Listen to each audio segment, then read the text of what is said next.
3 ingredients होते हैं success के। तो सबसे पहला हो गया डिसीजन मेकिंग कि मुझे क्या करना है, सबसे पहले तो यही इंपॉर्टेंट है। दूसरा, एक बार ये डिसाइड कर लिया कि क्या करना है, उसके लिए डिटर्मिन्ड थॉट्स क्रिएट करना कि मुझे करना ही है। और जब करना हम चाहते हैं तो एक्सक्यूजेस सारे साइड हो जाते हैं। और फिर तीसरा होता है कंसिस्टेंसी। रोज अपने दृढ़ता के थॉट्स को, अपने डिटर्मिनेशन के थॉट्स को कंसिस्टेंसी का पानी देना, ये बहुत बहुत इंपॉर्टेंट हो जाता है। And why consistency is important, क्यों कंसिस्टेंसी इंपॉर्टेंट है, क्या बेनिफिट्स है कंसिस्टेंसी के अगर लाइफ में। बहुत सिंपल, कंसिस्टेंसी मतलब क्या होता है? कंसिस्टेंसी मतलब to be able to do और progress towards a goal each day. Every single movement जो आप पहले नहीं थे वो आप थोड़ा प्रोग्रेस हो गए हो, है ना। अभी मान लीजिए मैं एग्जाम के लिए प्रिपेयर कर रहा हूँ, 10 दिनों के बाद एग्जाम है और 20 चैप्टर्स मुझे कवर करने हैं। इफ आई एम कंसिस्टेंट तो क्या होगा, एक दिन में 2 चैप्टर। अगर मैं कंसिस्टेंट नहीं हूँ, एक दिन पढ़ रहा हूँ एक दिन नहीं, एक दिन पढ़ रहा हूँ एक दिन नहीं, तो मुझे वही टारगेट कितने दिनों में अचीव करना पड़ेगा? 5 दिनों में, मतलब एक दिन में 4 चैप्टर्स, है ना। This is the power of consistency. Consistency मतलब अपने टारगेट्स को ब्रेक देना। बहुत सिंपल एग्जाम्पल से हम समझते हैं, प्रैक्टिकली अपने जो भी एम हमारा है उसकी तरफ हम इसको अप्लाई भी करें। क्रिकेट मैच होता है, 20 ओवर्स में टारगेट है 200 रन का। अभी एक ऑप्शन है कि चलो 200 रन बनाने कोई अप्रोच नहीं है, बैटिंग कर रहे हैं। एक है ब्रेक द टारगेट इनटू, है ना, ओवर्स। ब्रेक किया जाता है 5 ओवर्स में हम पहले 40 बनाएंगे, नेक्स्ट 5 ओवर्स में विल ट्राई कि 45 50, if we have wickets in hand then we can go for 60, then next 5 overs maybe we can reach till around 140 runs. अभी लास्ट 5 में हम 60 रन्स। कितना इजी हो जाता है जब हम टारगेट्स को, है ना, ब्रेक करते हैं। कंसिस्टेंसी का बहुत अच्छा ये फॉर्मूला है। जो भी हम हमारा लॉन्ग टर्म ऑब्जेक्टिव है उसको शॉर्ट टर्म गोल्स में हम डिवाइड करते जाए, है ना। मेरा ऑब्जेक्टिव है मुझे सेल्फ प्रोग्रेस करनी है, ये सिर्फ पढ़ाई के लिए नहीं, सेल्फ प्रोग्रेस भी करनी है। छोटे छोटे टारगेट्स में हम उसको डिवाइड करें और रोज उसको ट्रैक करें, रोज उसको ट्रैक करें। बहुत इंपॉर्टेंट होता है, जिससे शायद मैंने पहले भी शेयर किया होगा। जब मैं सीए फाइनल एग्जाम के लिए प्रिपेयर कर रहा था, what I used to do, इसके डे एंड पर मैं लिख लेता था एक रजिस्टर में जिसमें मैं प्रैक्टिस कर रहा होता था कि आज कितनी देर पढ़ाई की, और ग्रेजुअली फिर उस टारगेट को ब्रेक हर रोज करता था। तो ये कंसिस्टेंसी में मदद करता था। तो हमें डिवाइड करना होगा, प्रॉपरली प्लानिंग करनी होगी। जैसे हमारा 100 मार्क्स का पेपर होता था, अभी 100 मार्क्स के लिए हमको 180 मिनट्स मिलते थे, 3 hours. What we used to do is we used to divide those 100 marks in 180 minutes. तो एक मार्क के लिए कितना मिनट होता है? 1.8 मिनट। तो अभी अगर क्वेश्चन 10 मार्क्स का है, then I can devote 18 minutes for that question, है ना। तो इस तरह से हम पहले ही डिवाइड कर लेते थे। जितना प्लानिंग हमारा इंटेलेक्ट होगा उतना हम कंसिस्टेंट रह पाएंगे। और कंसिस्टेंसी का बेनिफिट ये है कि जो कंसिस्टेंट होता है ना, उस पर हम सभी रिलाई करते हैं। जैसे राहुल द्रविड़, वो कंसिस्टेंट थे, उनका नाम क्या रखा? Mister dependable. हर मैच में आकर जब जरूरत है वो बैटिंग कर लेते थे, वो टीम को सेव कर लेते थे, है ना। और इसी तरह से आप देखिए कंसिस्टेंसी मूड में भी होती है। कंसिस्टेंसी सिर्फ आउटर लेवल पर नहीं, लेकिन इनर लेवल पर भी आज हम समझेंगे। हमारे मूड में कितनी कंसिस्टेंसी है? परमात्मा कहते हैं एक रस अवस्था में रहना है, चाहे बाहर कैसी भी सिचुएशन हो मेरी स्थिति एक जैसी हो।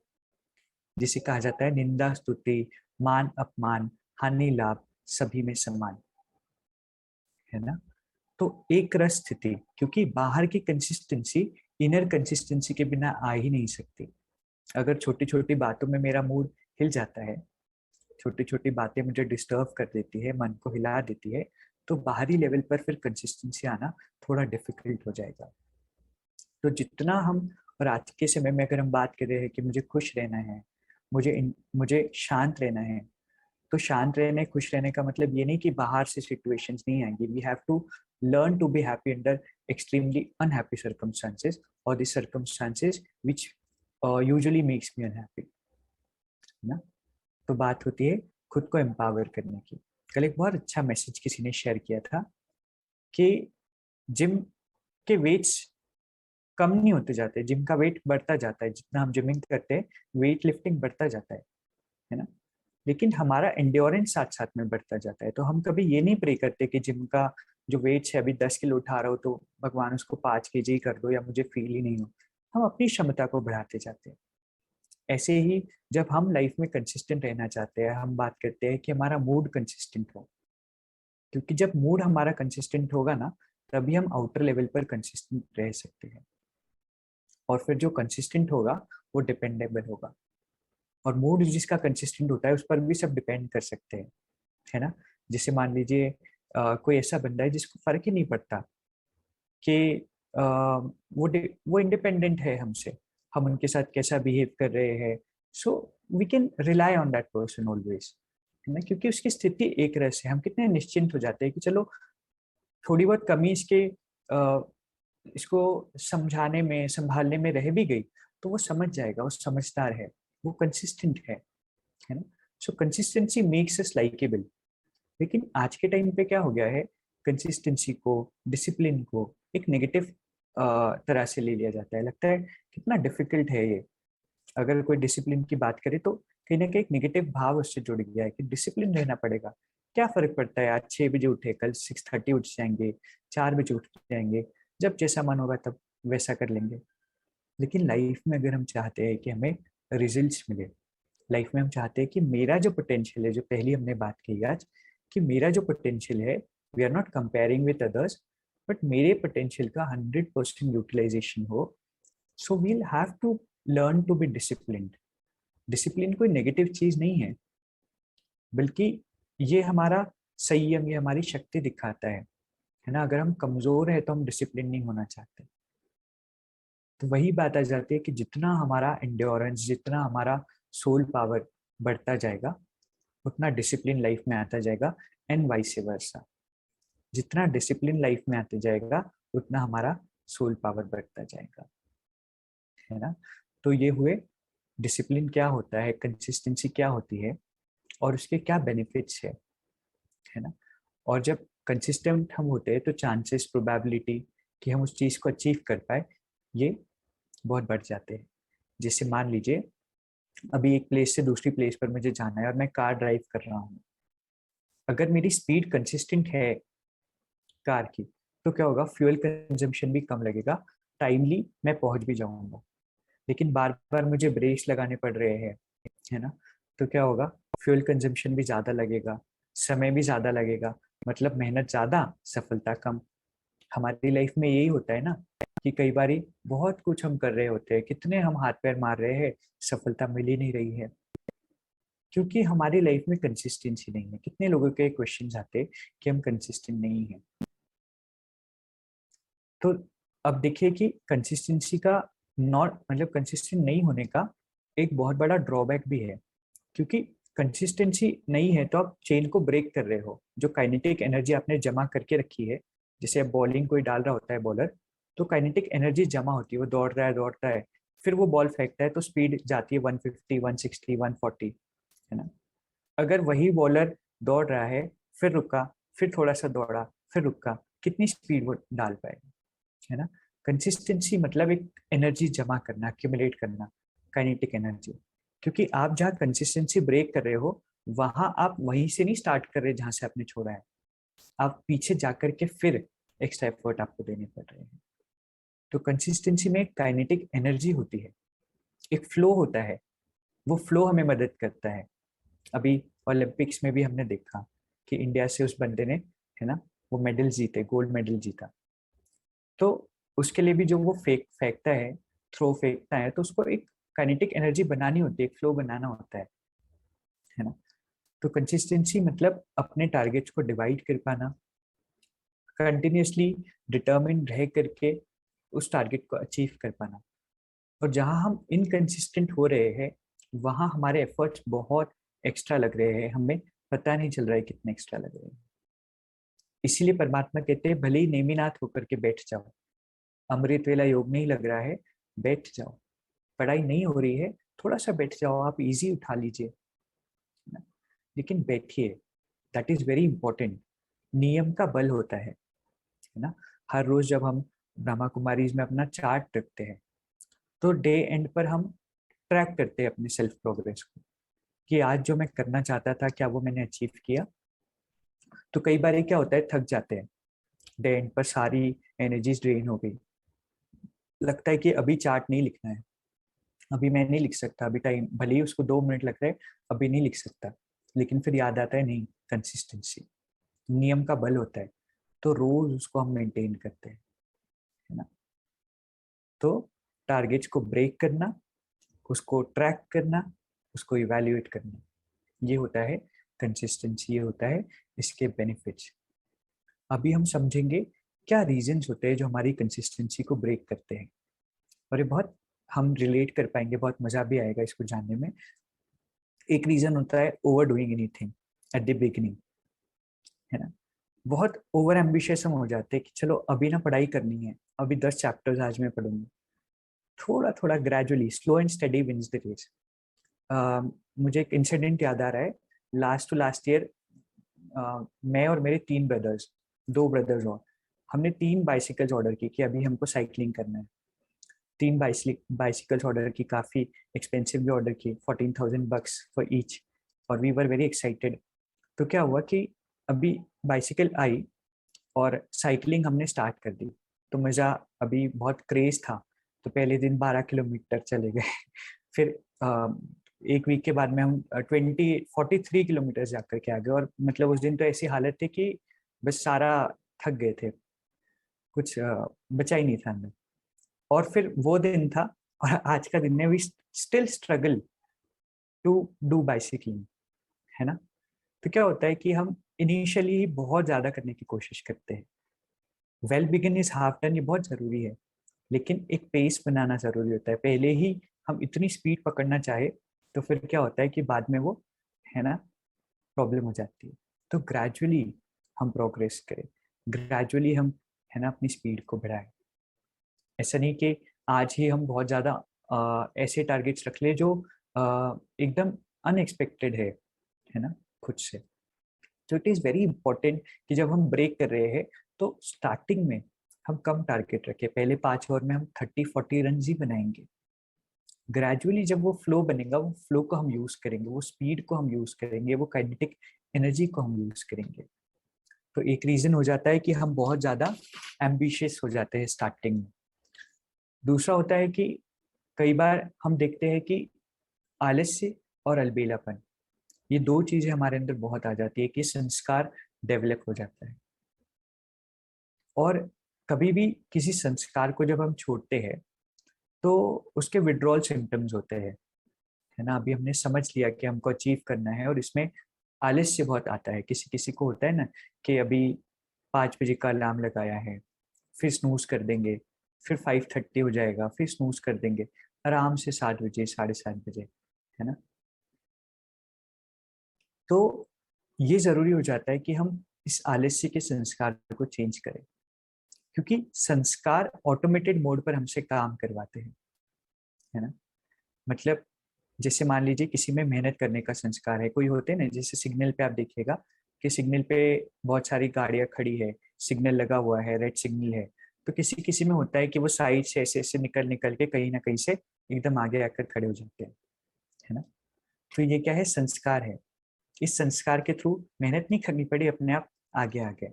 किसी किसी में होता है सेवा का संस्कार होता है, चलते फिरते कुछ भी गिरा है उठा लेंगे, तो वो खुद कुछ नहीं कर रहे, तो ऑटोमेटेड मोड पर संस्कार काम करवा रहा है ना। तो यही होता है कि आलस्य अलबेलापन जो होता है, उसका संस्कार हमारे अंदर बहुत गहरा हो जाता है ना। कोई भी चीज में आलस करना, प्रोक्रेस्टिनेट करना, आज नहीं कल करेंगे, लेकिन अभी उसको ग्रेजुअली हमको चेंज करना होगा। जब चेंज करेंगे तो विड्रॉल सिम्टम्स एक बार ही नजर आएंगे, थोड़ा सा एफर्ट लगेगा, लेकिन उसको फिर हमने चेंज करके ऑटोमेटेड मोड पर ला लिया, आलस्य को छोड़ दिया। क्योंकि कहीं ना कहीं ये बहुत बड़ा हिडन बैरियर है, इसीलिए इस पॉइंट को आज कवर किया है कि हम आलसी हो जाते हैं, हम अलबेले हो जाते हैं कि अरे इसने तो अभी पढ़ाई शुरू ही नहीं की, मैं क्या करूँगा पढ़ाई करके, अभी तो बहुत समय है, अभी तो रिजल्ट ही आया है। तो ये होता है अलबेलापन, मतलब दूसरों को देख देख करके चलना, है ना। ये चलाते जाना, चल रहा है ना, थोड़ा थोड़ा तो कर रहे हैं, जितना बन रहा है उतना कर रहे हैं। अभी इस संस्कार को हमको चेंज करना होगा, थोड़े एफर्ट्स करना होगा। और वो कैसे होगा? फेस करने से। पावर टू फेस को जितना हम यूज करते जाएंगे, मतलब क्या करना होगा कि हम कोशिश करें कि चलो 5 बजे का अलार्म है, हम प्रोएक्टिव बने, हम उठे उस समय पर, है ना। क्योंकि एवरी टाइम मैं उसको जब रीजन दे रहा हूँ कि अभी मुझे सोना है, आई एम क्रिएटिंग अ संस्कार, आई एम फॉर्मिंग अ संस्कार, ना। Every action of mind is forming a संस्कार। अगर मैं इस समय कोई गलत कर्म कर रहा हूँ, दैट इज बिकमिंग माई संस्कार, है ना। तो अभी हमको संस्कार को चेंज करना होगा, तो चेंज करके फिर ऑटोमेटेड मोड पर प्रोएक्टिव होने का संस्कार। क्योंकि जो प्रोएक्टिव होगा वो उतनी ही रिसोर्सेज में, उतनी ही कैपेबिलिटीज में बहुत ज्यादा यूटिलाइज कर पाएंगे। नेक्स्ट है कि कहीं ना कहीं हम सभी के कुछ ना कुछ ट्रिगर पॉइंट्स बने हुए हैं, जो लास्ट टू लास्ट डे भी हमने कवर किया था। हम सभी के लीकेज पॉइंट्स हैं, उसको आइडेंटिफाई करना, क्योंकि वो लीकेज पॉइंट हमें बहुत ड्रेन कर रहे हैं। और लीकेज पॉइंट कैसे समझ आएंगे? कोई भी चीज जो मुझे ड्रेन करती है, जो मेरे अंदर रेजिस्टेंस क्रिएट करती है, वो मेरा लीकेज पॉइंट है।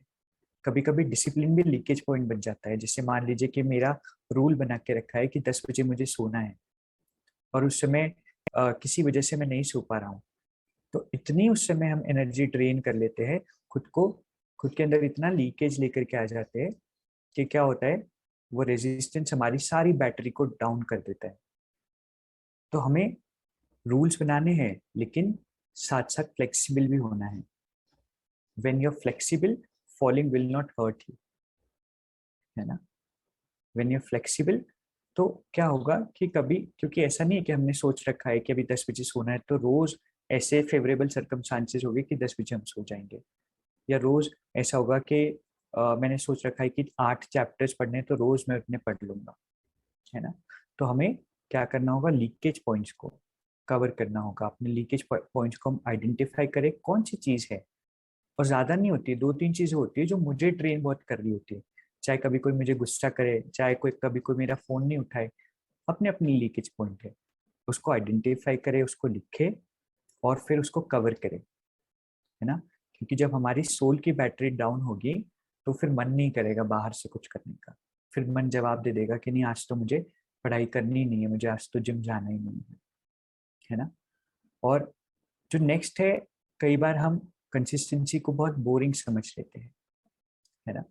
जितनी हम जो चीज कर रहे हैं, जैसे उस दिन शिवम का भी क्वेश्चन था, जो चीज कर रहे हैं उससे अगर हमारा प्यार हो, है ना, तो वो चीज करने का एक स्पार्क ही अलग रहेगा, एक मजा ही अलग रहेगा। लेकिन बात यह आ जाती है, जैसे शिवम का क्वेश्चन था, कि कभी कभी मजबूरी के कारण, रिस्पॉन्सिबिलिटी के कारण करना पड़ता है। लेकिन 2 ऑप्शन होते हैं, हम एक पेपर पे लिखे कि क्या मैं उसको चेंज कर सकता हूँ। अगर कर सकते हैं तो जरूर हम उसको स्विच करें। अगर नहीं कर सकते, वही चीज हमें करनी है, तो हम उसके हायर पर्पस को समझे। आगे चल करके डॉट्स कनेक्ट हो गए, आगे चलकर पता चलेगा कि क्यों ऐसा हुआ, क्यों मुझे करना पड़ा। तो उससे भी हम प्यार करना सीखे, डिसिप्लिन से प्यार करना सीखे, है ना। ये बहुत बहुत इम्पोर्टेंट हो जाता है। और एक बहुत इम्पोर्टेंट, मैं सोच रहा था कि क्या रीजन बनता है, तो एक बहुत इम्पोर्टेंट होता है कि जब हम ऑब्जर्व करते हैं ना कि मैं इनकन्सिस्टेंट हूँ, तो वो चीज़ हमें बहुत हताश कर देती है ना। एकदम परेशान हो जाते हैं कि मैं कोई चीज़ करना चाह रहा हूँ, अभी सोचा है कि जिमिंग करना है, अभी सोचा है कि मेडिटेशन करना है, 2 दिन करता हूँ, तीसरे दिन नहीं करता हूँ। कोई भी चीज़, 10 चीज़ उठा ली, कोई भी चीज़ को फिनिश ही नहीं कर पाता हूँ। तो हम एकदम उससे निराश हो जाते हैं, परेशान हो जाते हैं। और बार बार जब हारने लग जाते हैं, तो सारी उम्मीद हम खो देते हैं, है ना। जिससे परमात्मा कहते हैं कि दिल शिकस्त हो जाते हैं। तो हमें कुछ भी हो जाए, दिल शिकस्त नहीं होना है ना। क्योंकि कितनी अच्छी वो पोएम है हरिवंश राय बच्चन की, नन्ही चींटी जब दाना लेकर चलती है, चढ़ती दीवारों पर 100 बार फिसलती है ना। और बहुत सुंदर वो लाइन है। मैं एक सेकेंड रुकिए, मैं रीड करता हूँ आपके लिए, बहुत सुंदर वो कविता है।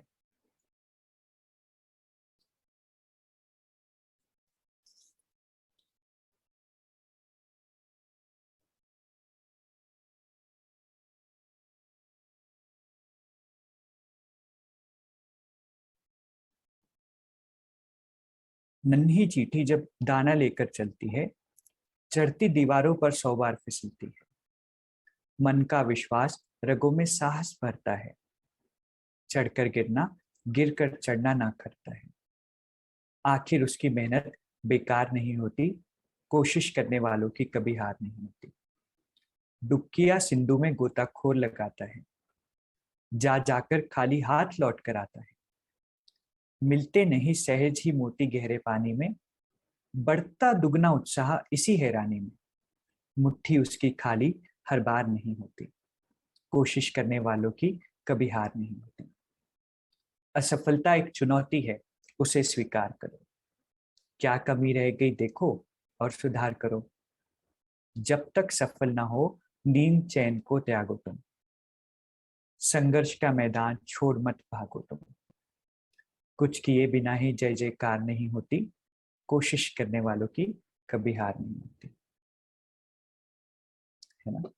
तो हम उससे भी दिल शिकस्त नहीं हो, हम उससे भी परेशान नहीं हो कि मेरे अंदर इनकंसिस्टेंसी है। क्या कमी रह गई? असफलता एक चुनौती है, उसे स्वीकार करो। क्या कमी रह गई देखो और सुधार करो। है ना? ऑब्जर्व करें कि क्या लीकेज पॉइंट है, कहाँ कमी रह गई, फिर सुधार करें, लेकिन ग्रेजुअली अपने आप को कंसिस्टेंट बनाने के एफर्ट्स हम करें। और कभी कभी ये भी होता है कि हम देखते हैं कि कोई बहुत अच्छा कंसिस्टेंट है, रोज अच्छी मेहनत कर रहा है, उसको देखकर डिमोटिवेट हो जाते हैं। है ना? उससे हम सीखे जरूर, है ना, लेकिन डिमोटिवेट नहीं करें खुद को कि वो तो इतनी पढ़ाई कर रहा है। हो सकता है वो नहीं भी कर रहा, वो दिखा ज्यादा रहा हो। किसी किसी के अंदर ये भी संस्कार होता है ना? जब मैं अपने सीए फाइनल के लिए प्रिपेयर कर रहा होता था, तो यूजुअली उस टाइम पर फोन स्विच ऑफ रहता था। तो मेरी फ्रेंड एक थी, वो मुझे जब भी कॉल करती तो फोन स्विच ऑफ होता, तो वो इतना मोटिवेट हो जाती थी कि आशीष तो इतना पढ़ाई कर रहा है ना, हो सकता है स्विच ऑफ है तो मैं कुछ और भी कर रहा हूँ। तो जरूरी नहीं है, लेकिन कंपैरिजन हम करें तो सीखने के लिए करें कि हमारा लेवल क्या है, कितना हमको आगे बढ़ना है। जैसे मोहना जी ने भी कहा ना कि हर किसी की अपनी अपनी कैपेसिटी होती है, हर किसी किसी की अपनी लाइफ की जर्नी है। कोई टाटा नैनो होगा तो कोई सफारी होगा, फरारी होगा। अभी टाटा नैनो अगर खुद को फरारी वाले से कंपेयर करे तो, है ना, वो तो भागते भागते ही परेशान हो जाएगा। हर किसी की अपनी कैपेसिटी, हमें ये इंश्योर करना होगा कि हम अपनी कैपेसिटी का ऑप्टिमम यूटिलाइजेशन कैसे कर सके। है ना? मेरी गाड़ी की हाईएस्ट स्पीड 100 है, उसकी तो 300 है। तो मैं सोचूं 300 पर चले जाऊं तो वो तो सारा लाइफ ही स्ट्रगल हो जाएगा। मुझे ये इंश्योर करना है कि मैं 100 की स्पीड पर कैसे चलूं, मैं उसमें बैलेंस कैसे बना करके रखूं।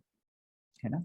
और सबसे इम्पोर्टेंट एक इंग्रेडिएंट होता है कि हम अपनी क्रिएटिविटी को या जो भी काम हम कर रहे हैं उसमें न्यूनेस लेकर के आए। क्योंकि जहाँ एक ह्यूमन माइंड की टेंडेंसी है कि वो बोर हो जाता है। कोई भी एम, कोई भी चीज हम कर रहे हैं, स्पिरिचुअलिटी को फॉलो कर रहे हैं, उसमें हम नवीनता लेकर के आए, न्यूनेस लेकर के आए, क्रिएटिविटी लेकर के आए। किस तरह से पढ़ाई को भी क्रिएटिव बनाया जा सकता है, किस तरह से नए नए विधियां हम यूज कर सकते हैं, ये भी बहुत इंपॉर्टेंट होता है। क्योंकि जैसे देखिए मंत्र होते हैं, मंत्र क्या होता है, पहले पहले हाँ चलो ये मंत्र बहुत मदद करेगा तो हम उसको चैंट करते हैं, रीड करते हैं, तो वो काम करने लगता है। लेकिन ग्रेजुअली क्या होता है कि हम बोर हो जाते हैं उस मंत्र से, फिर हमारा ध्यान कहीं होता है, मंत्र पढ़ रहे होते हैं मुख से, फिर ग्रेजुअली होता है कि वो काम करना बंद कर देता है क्योंकि हम उससे बोर हो गए। ऐसे ही जब हम पढ़ाई कर रहे हैं, कोई एम अचीव कर रहे हैं, तो ये बहुत इंपॉर्टेंट होता है कि उसमें हम न्यूनेस लेकर के आए, उसमें हम नवीनता लेकर के आए। है ना? जितना न्यूनेस हम अपनी पढ़ाई में, क्रिएटिविटी में लेकर के आएंगे। जैसे मैं जब पढ़ाई करता था तो रूम में चार्ट्स होते थे, कभी अपने ही आंसर को इवेल्युएट करते थे, मार्क्स देते थे। तो तरह तरह की विधियाँ, क्रिएटिविटी अपनी पढ़ाई में या जो भी चीज़ हम कर रहे हैं, अगर हम सेल्फ इम्प्रूवमेंट की जर्नी पर है तो हम उसको भी बहुत क्रिएटिव बना सकते हैं। और इसके बाद अगर हम देखें कि कंसिस्टेंट हम रहना चाहते हैं तो कांस्टेंट रिमाइंडर्स, कॉन्शियस रिमाइंडर्स अपने आप को देने होंगे ना। क्योंकि माइंड में इतने सारे थॉट्स चलते हैं, फिर वो जो इम्पोर्टेंट थॉट्स है वो फेड हो जाते हैं। है ना? जब जिमिंग मुझे करना था, बॉडी बिल्डिंग करना था, तो बहुत सारे मोटिवेशनल वीडियोस देखा करते थे। तो वो इतना मोटिवेटेड चार्ज अप रखता था कि वो नेचुरली खुद ही मदद करता था। तो खुद को हम कॉन्शियस रिमाइंडर्स देते रहे कि this thing is very very important for me, I have to do this. और अगर हम देखें आज ब्रह्मा कुमारी संस्था को देखें, यहाँ पर इतने सारे लोग एक ही डिसिप्लिन को, एक ही लाइफस्टाइल को इतने टाइम से 30 इयर्स, 40 इयर्स, 80 इयर्स तक के फॉलो कर रहे हैं।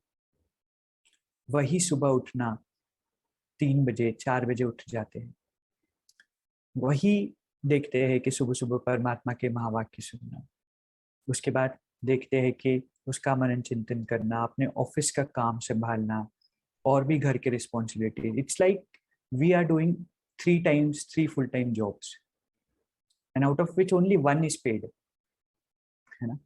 3 फुल टाइम जॉब्स हम कर रहे हैं, कंसिस्टेंटली कर रहे हैं, इतने सालों से कर रहे हैं। एक ब्रदर का एग्जाम्पल है, there is a brother in Mount Abu, Gyan Sarovar. तो उनका एक्सपीरियंस सुन रहे थे, 40 इयर्स से उन्होंने कभी अपना अमृत वेला सुबह 3 बजे, 3:30 बजे, 4 बजे का समय कभी मिस नहीं किया। 40 साल, आप सोचिए 40 साल, कितने प्रॉब्लम्स, कभी बाहर भी गए होंगे, कभी कोई ना कोई प्रॉब्लम्स आती, कभी थक भी गए हुए, कभी फीवर भी हुआ होगा, कभी हेडेक भी हुआ होगा, है ना। और जहाँ तक कि उनकी ड्यूटी भी थी, नाइट ड्यूटी थी, जब कंस्ट्रक्शन चल रहे थे तो 3 बजे तक उनको ड्यूटी करना होता था रात में जागकर। तो तब भी उनके पास ऑप्शन था, चलो अभी रात भर तो जगा हूँ, स्टिल वो 45 मिनट्स का एक नैप लेकर के अमृत वेला करते थे। तो for a period of 40 years he has been doing Amrit vela. और उसका रिजल्ट ये है कि आप उनसे मिलेंगे तो उनका चेहरा इतना ग्लो होता है, वो इतने अंदर से खुश होते हैं, वो बात भी करेंगे तो इतना हंसते हैं। तो रिजल्ट्स कंसिस्टेंसी से हमें मिलते हैं। लाइफ में भी हम देखेंगे जिन्होंने एक्स्ट्राऑर्डिनरी अचीव किया, चाहे माइकल फेल्प्स हो, चाहे कोई भी हो, चाहे बिल गेट्स हो, कंसिस्टेंसी, रोज रोज रिपीटेडली उस चीज को करना, और वो तभी हो सकता है जब उससे हम प्यार करना सीखें। तो यही कुछ इंपॉर्टेंट फैक्टर्स, डेफिनेशंस, कुछ हिडन बैरियर्स, ये सब थोड़े से हमने चर्न किए, थोड़े से आपके साथ शेयर किए। होपफुली ये काफ़ी इंपॉर्टेंट इनपुट होगा। इसको प्रैक्टिकली एक एक पॉइंट को हम अपनी लाइफ में अप्लाई करें, कंसिस्टेंसी को लाइफ में लिख करके आए, डिपेंडेंट बने, लाइकेबल बने, और जो भी गोल हम अचीव करना चाहते हैं वो बहुत सहजता से, कम एफर्ट्स, रिजल्ट ज़्यादा हम अचीव कर सकते हैं कंसिस्टेंसी से। तो इसके इम्पोर्टेंस को समझना और साथ साथ अप्लाई भी करना। सो होपफुली ये 3 दिनों की वर्कशॉप, जिसमें एक दिन हमारा बाद में हम लेंगे क्योंकि दिनेश भाई ट्रैवल कर रहे थे, थोड़े से बिजी थे। 2 दिन आपको समझे होंगे, प्रैक्टिकली डिटर्मिनेशन लाइफ में आया होगा, कंसिस्टेंट कैसे रहना है, इसके कुछ चीट कोड्स समझ आए होंगे। आज के सेशन में आप सभी ने इतने अटेंशन से सुना, इतने नोट्स भी सभी बनाते हुए दिख रहे हैं, इसके लिए आप सभी का बहुत बहुत शुक्रिया। Thank you very much. अभी 1-2 क्वेश्चन हम मैक्सिमम लेंगे क्योंकि ऑलरेडी काफ़ी टाइम हो गया है। तो 1 मिनट पहले हम 2 मिनट का ब्रेक लेंगे, और जो भी हमने, क्योंकि इतनी सारी इंफॉर्मेशन ली है, उसको हम थोड़ा सा रिफ्लेक्ट करें, अपने माइंड को रिलैक्स करें, उसके बाद फिर हम 1-2 क्वेश्चंस लेंगे। Om Shanti. Thank you very much. Am I audible, sir? First of all, I would like to say that you gave such a wonderful session. This helps me a lot in my studies and achieving my future goals. And I would like to thank my teacher, Rekha ma'am. She insisted me to take a session. And my question is that you talked about inner consistency. तो इसको कैसे लाया जाए? क्योंकि जब तक inner consistency नहीं आएगी तो फिर आउटर कंसिस्टेंसी तो बिल्कुल ही नहीं आ पाएगी। तो जैसे पढ़ रहे हैं, ध्यान कहीं एकदम से कहीं और ही चला जाता है, पता ही नहीं रहता कब चला गया और एक टॉपिक उतने में निकल जाता है। राइट। हाँ, तो इसी के बारे में आपसे यही जानना हाँ है कि जी, इसको कैसे लाएँ इनर कंसिस्टेंसी को? तो ये बहुत बहुत इम्पोर्टेंट है क्योंकि देखिए जिसका माइंड फोकस्ड होगा ना, वो एक ही टॉपिक को इस तरह से पढ़ लेगा जैसे 10 बार ही पढ़ा है, और जिसका फोकस माइंड नहीं होगा ना, तो 10 बार पढ़ के एक बार की तरह पढ़ाई होगी। और इसी तरह एग्जाम में भी हम रिजल्ट्स ला सकते हैं, बहुत कम समय में भी बहुत अच्छा रिजल्ट ला सकते हैं जब हम बहुत फोकस से, कंसंट्रेशन से पढ़ाई करना सीखें। लेकिन आज के समय में इतने चैलेंजेस या हमारे मन पे इतनी सिचुएशंस हो जाती है कि कभी कभी डिफिकल्ट हो जाता है कि मन को कंसंट्रेटेड रखना। तो जितना हम स्पिरिचुअली अपने आप को ग्रो करेंगे, सबसे इम्पोर्टेंट डेली रूटीन में मेडिटेशन को इंक्लूड करना, ये बहुत इम्पोर्टेंट हो जाता है। सुबह सुबह के समय पर पढ़ाई करना, क्योंकि कई बार हम सोचते हैं कि रात भर पढ़ाई करें, लेकिन सारा दिन बीत जाने के बाद मन की जो बैटरी है वो सारी ड्रेन हो जाती है। उस टाइम पर फोकस करना बहुत डिफिकल्ट होता है, लेकिन सुबह सुबह का जो समय होता है उस समय बहुत अच्छी वाइब्स होती है, हाई वाइब्रेशन होती है, ट्रैफिक ऑफ थॉट्स कम होता है। तो वही टॉपिक बहुत गहरा हमारे अंदर जाता है। तो अगर कोई टॉपिक आपको डिफिकल्ट लगता है तो आप सुबह सुबह के समय पर उसको पिक कीजिए, क्योंकि उस समय माइंड बहुत ओपन है और जो भी हम पढ़ेंगे वो बहुत अंदर तक कॉन्सेप्चुअल क्लैरिटी के साथ अंदर जाएगा और फिर एग्जाम में भी सहजता से इजीली याद आएगा। तो जितना हम स्पिरिचुअली खुद को प्रोग्रेस करेंगे, मेडिटेशन में समय देंगे, राजयोग मेडिटेशन आपने नहीं किया है तो वो आप जरूर कीजिए। ये चीज़ हमें बहुत मदद करती है अपने आप से ट्यून इन करने के लिए। और जब हम अंदर से अपने आप से ट्यून इन हो जाते हैं तो फोकस, कंसंट्रेशन, ये नेचुरल हमारे जो संस्कार है, अनटैप्ड पोटेंशियल हमारे अंदर जो रखा हुआ है वो वापस इमर्ज हो जाता है। ठीक है। Okay, thank you, sir. Om Shanti भाई जी, कैसे हो? पहले तो ओम शांति शिवम भाई। बहुत बहुत थैंक यू, आपने बहुत अच्छे से एक्सप्लेन किया, क्रिकेट के एग्जांपल्स देके बहुत रिलेट कर पाया मैं। भाई जी, मेरा एक छोटा सा क्वेश्चन ये था कि मान लो मेरे को कंसिस्टेंसी लानी है अपनी पढ़ाई में, और मान लो मेरे एग्जाम्स फर्स्ट तक है, 10 दिन बचे हैं, 5 चैप्टर हैं एसएफएम के, तो मुझे लगा कि मैं एक चैप्टर एक दिन में तो खत्म कर ही लूंगा, तो 5 ही दिन चाहिए मेरे को, तो वो मैं 5 डेज प्रोक्रेस्टिनेट कर दूंगा। अब ये self confidence, over self confidence कहो या क्या कहो, बट प्रोक्रेस्टिनेट इस चक्कर में करता रहूंगा कि ये तो 5 दिन का काम आखिरी 5 दिन में हो ही जाएगा, तो इसको कैसे टैकल करना चाहिए मुझे? शिवम भाई, यही होता है। देखो, हम ना प्रोक्रेस्टिनेट इसीलिए कर रहे हैं क्योंकि वो जो भी चीज़ है करना चाह रहे हैं वो हम पसंद नहीं कर रहे हैं, मतलब कहीं ना कहीं मन नहीं चाहता है कि मैं वो करूँ, और इसीलिए वो टाल रहा है कि चलो आज नहीं, कल नहीं। लेकिन एक चीज हम समझे उसके पीछे साइकोलॉजी, कि जितना उसको पोस्टपोन करते जाएंगे ना उतना वो हमारे लिए डिफिकल्ट होगा, उतना फिर 5th डे या 6th डे वो फर्स्ट चैप्टर को उठाना डिफिकल्ट होगा। तो माइंड को अगर हम बहुत प्यार से मैनेज करना सीखे तो हम क्या करें कि इजी इजी वाला उठाए। चलो एसएफएम का सबसे इजी चैप्टर मुझे कौन सा लगता है उससे हम उठाए, एक थोड़ा सा फ्लो बनेगा ना, तो फिर ऐसा होगा कि आप डिफिकल्ट भी फ्लो फ्लो में कर लोगे। जैसे मैंने पहले आपको बताया था ना, ऑफिस में कभी कभी बहुत सारे टास्क होते हैं और इतने सारे टास्क देखकर फिर मन पीछे हट जाता है कि आज काम नहीं करना है। तो क्या करते हैं कि इजी इजी टास्क ही, चलो छोटा सा किसी का रिटर्न है उसको उठा लेंगे, छोटा सा कुछ भी काम। तो ग्रेजुअली आप पहले फ्लो बनाइए, एक चलो 2 दिन में एक ही चैप्टर आप करो, फिर 3 दिन में एक ही चैप्टर आप करो। तो ऐसे आप फ्लो बनाओगे ना तो वो प्रोक्रेस्टिनेशन का संस्कार भी आप चेंज कर लोगे और एक फ्लो में आपका पढ़ाई भी हो जाएगा कंप्लीट, और एंड में ये नहीं रहेगा कि अभी 5 दिन ही बचे और 5 चैप्टर है, अब थोड़ा सा हम पैनिक करें, है ना। तो थोड़ा सा मन को प्यार से चलाना ये इम्पोर्टेंट होता है। थैंक यू भाई जी।